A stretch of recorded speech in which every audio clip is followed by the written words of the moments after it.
ఓం శ్రీ గురుభ్యో నమః. అందరికీ నమస్కారం. ఒక యోగి ఆత్మకథ పరమహంస యోగానంద గారి యొక్క ఆధ్యాత్మిక జీవిత విశేషాలు తెలుసుకుంటున్నామండి. అందుట్లో సందర్భంగా గురుదేవులతో చివరి రోజులు ఏం జరిగాయి అన్న విశేషాలన్నీ కూడా మనతో పరమహంస గారు పంచుకుంటున్నారు. ఈ యొక్క పుస్తకాన్ని రాయడానికి ఆయన్ని గురువుగారు ప్రోత్సహించినప్పుడు లాహిరి మహాశైలు గురించి ఆయన జీవిత చరిత్రను తెలుసుకోవడం గురించి ఎంతో మందిని కలిసి ఆయన చరిత్రను ఈయన తెలుసుకుంటారండి. అప్పుడు ఈయన పేజీల పుట్టలు ఎన్నో పెరిగిపోతాయి అని చెప్తారు. ఎందుకంటే ఉన్నది ఉన్నట్టుగానే దాన్ని అందరికీ తెలియచేయాలి అనుకున్నారు. ఎప్పుడు కూడా ఎటువంటి తప్పుడు వ్యాఖ్యానం చేయడం ఎక్కడ జరుగుతుందోనని చాలామంది భయపడ్డారనమాట. ఏదైతే ఉందో సత్య నిరూపణ దానికి శక్తి వంచన లేకుండా కృషి చేశారు. ఒకరోజు స్వామి కేశవానంద గారు బృందావనంలో ఉన్న తమ కాత్యాయని పీఠ ఆశ్రమంలో పరమహంస గారిని ఆప్యాయంగా ఆహ్వానించారు.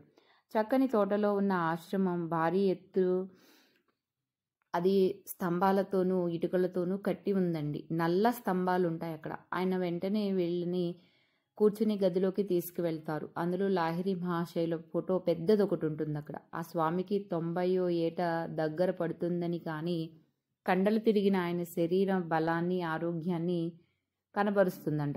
పొడిగాటి జుట్టు, మంచులాంటి తెల్లటి గడ్డం, ఆనందంతో మిలమిల్లాడే కళ్ళు గల ఆయన మూర్తి భవించిన యథార్థ ఋషి పుంగవులు. భారతీయ గురువుల గురించి రాసే నా పుస్తకంలో ఆయన గురించి కూడా చెప్పదలుచుకున్నానని నేను ఆయనకి తెలియజేశాను అని పరమహంస గారు చెప్తున్నారు. ఎవరికి అంటే స్వామి కేశవానంద గారికి. ఆయన యొక్క పూర్వ జీవితాన్ని గురించి కొంచెం చెప్పమని ప్రాధేయపూర్వకంగా అడుగుతారండి పరమహంస గారు. అప్పుడు ఆయన ఒక చిరునవ్వు నవ్వుతారు. మహాయోగులు ఎందుకు సాధారణంగా మిత భాషలు అనమాట. కేశవానంద గారు వినమ్రత భంగిమ ఒకటి చేశారంట. బాహ్యంగా ప్రముఖమైనది అయితే ఏదీ లేదు. నిజానికి నా జీవితం అంతా కూడా హిమాలయాల్లో ఏకాంత ప్రదేశాల్లోనే గడిచిపోయాయన్నమాట. ప్రశాంతమైన ఒక గుహ నుండి మరో గుహకు నడిచి వెళ్తూ ఉండేవారు. కొద్ది కాలం స్వామి కేశవానంద గారు హరిద్వారానికి అవతల చిన్న ఆశ్రమం ఒకటి నడిపారు. దాని చుట్టూ పొడుగాటి చెట్ల తోపు ఒకటి ఉండేది. ఎక్కడ పెడితే అక్కడ తాచుపాములు విచ్చలవిడిగా ఉండటం వల్ల యాత్రికులు అక్కడికి ఎవరు వచ్చేవారు కాదనమాట. అది ప్రశాంతమైన ప్రదేశం అంటూ ముసిముసి నవ్వులు నవ్వుకుంటారండి కేశవానంద గారు. తర్వాత వరద వచ్చి ఆ ఆశ్రమాన్ని తాచుపాముల్ని కూడా ఊడ్చిపెట్టేసింది. అప్పుడు వాళ్ళ శిష్యులు ఈ బృందావన ఆశ్రమం కట్టడానికి కేశవానంద గారికి ఎంతో తోడ్పడ్డారు.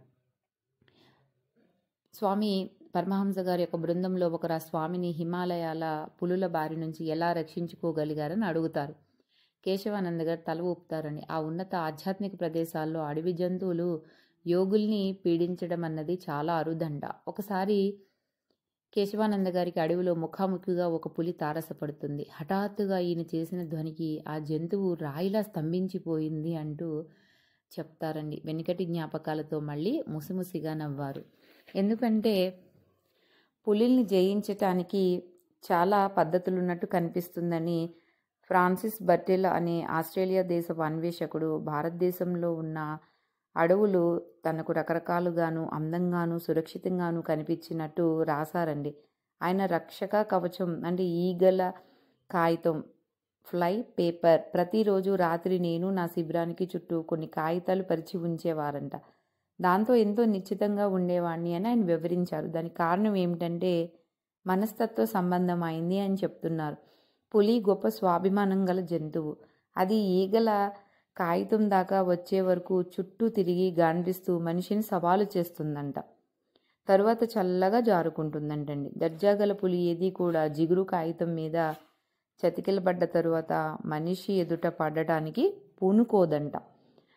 అందుకని ఆయన అవన్నీ తలుచుకుని ముసముసగా నవ్వుకున్నారు. అప్పుడప్పుడు కేశవానంద గారు కాశీలో ఉన్న వాళ్ళ గురువు గారిని దర్శించడానికి ఆయన ఏకాంత వాసంలోంచి బయటకు వచ్చేవారంట. హిమాలయ అరణ్యాల్లో కేశవానంద గారు అంతు పొంతు లేకుండా చేసే సంచారానికి గురువు గారు ఎంతో వేళాకోళం కూడా చేస్తూ ఉండేవారంటండి. ఏమని అంటే, కేశవానంద నీ అరికాళ్ళలో చక్రం ఉంది అన్నారంటండి ఒకసారి ఆయన. పవిత్ర హిమాలయాలు నిన్ను ఆకట్టుకోవడానికి కావలసినంత విశాలంగా ఉన్నందుకు చాలా సంతోషంగా ఉంది అని. చాలాసార్లు మహాసమాధికి ముందు తర్వాత కూడా లాహిరి మహాశైలు సశరీరులై కేశవానంద గారు మూరు సాక్షాత్కరిస్తారండి. హిమాలయాల ఎత్తు ఆయన చేరలేనిది ఏదీ కాదు అని చెప్తున్నారు. 2 గంటల తర్వాత వీళ్ళని భోజనాల గదిలోకి తీసుకువెళ్తారు కేశవానంద గారు, పరమహంస గారు యొక్క బృందాన్ని. పరమహంస గారు లోపల గాబరా పడి నిట్టూర్పు విడిచారంట. ఎందుకంటే మరో 15 వంటకాల భోజనం, అది భారతదేశం ఆతిథ్యాన్ని అందుకోవటం మొదలయ్యి ఏడాది నిండక ముందే పరమహంస గారు 50 పౌండ్ల బరువు పెరిగిపోయారంటండి.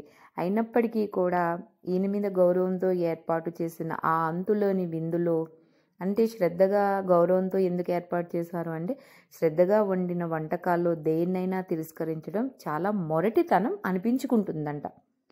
భారతదేశంలో బాగా లావెక్కిన సన్యాసిని ముచ్చటపడి చూస్తారంటండి.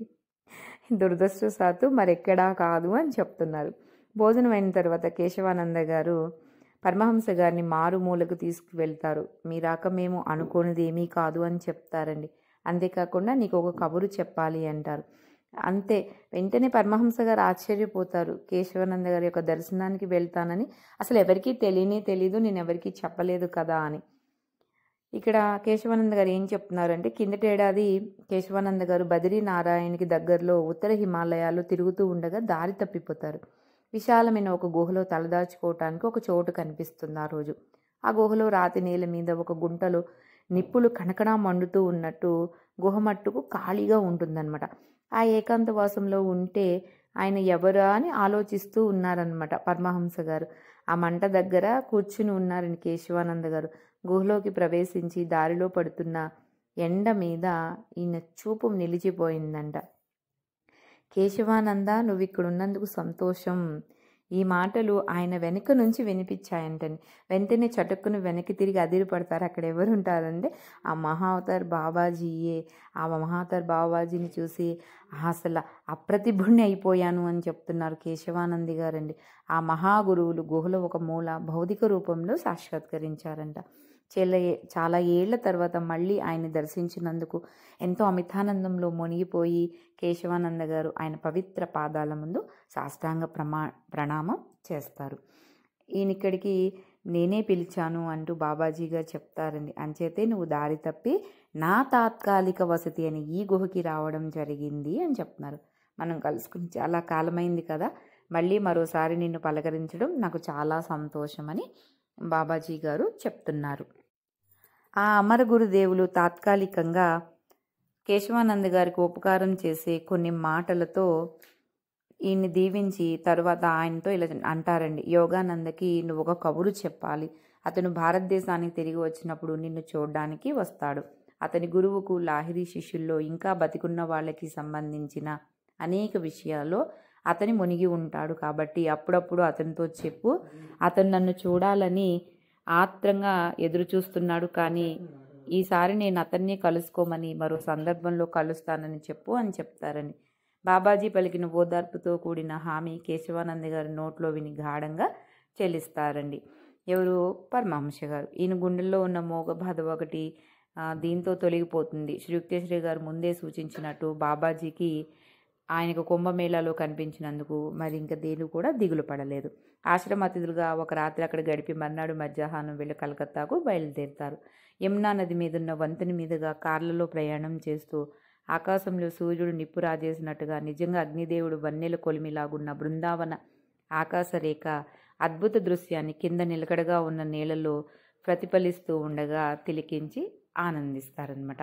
యమునా తీర సైకతాలు బాలకృష్ణుడి స్మృతులతో పునీతమైనవి. ఆ దైవాతరమూర్తికి, ఆయన భక్తులకి ఎప్పటికీ ఉండే దివ్య ప్రేమకు ప్రతీకగా ఆయన ఇక్కడ ముగ్ధ మాధుర్యంతో గోపికలతో లీలా వినోదాల్లో మునిగి తేలాడు.